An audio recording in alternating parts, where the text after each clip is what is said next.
زندگی کو اعتدال کے ساتھ گزارنے کے لیے ایک بہترین اصول جو ہے آج آپ کے ساتھ شیئر کرتا ہوں، جو میں نے اپنی 20 سالہ زندگی میں جب سے میں نے ہوش سنبھالا ہے لوگوں کے ساتھ مل کے خوشی اور غمی کے لمحات سے گزر کے میں نے سیکھا ہے۔ کامیابی اور ناکامی، خوشی اور غم، یہ انسان کی زندگی کا حصہ ہیں، لیکن جب ہم غم کو اپنے اوپر طاری کر لیتے ہیں یا خوشی میں اتنے زیادہ نہال ہو جاتے ہیں تو یہ دونوں چیزیں زندگی کے اعتدال کو خراب کرتی ہیں۔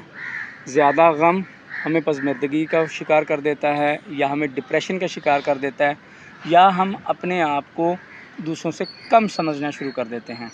اس کے ساتھ ساتھ آپ یہ دیکھیں کہ جب آپ خوشی آپ کی زندگی میں آتی ہے تو آپ خوشی میں دوسرے لوگوں کو بھول جاتے ہیں۔ خوشی اور غم کے لمحات، کامیابی اور ناکامی کے لمحات، ان کو آپ صرف اپنے ساتھ 24 گھنٹے تک رکھیں۔ جی ہاں، صرف 24 گھنٹے۔ اگر آپ ناکام ہوئے ہیں، آپ کو کوئی تکلیف ہوئی ہے، آپ غم میں ہیں، تو ان لمحات کو اپنے اوپر 24 گھنٹے سے زیادہ طاری نہ رہنے دیں۔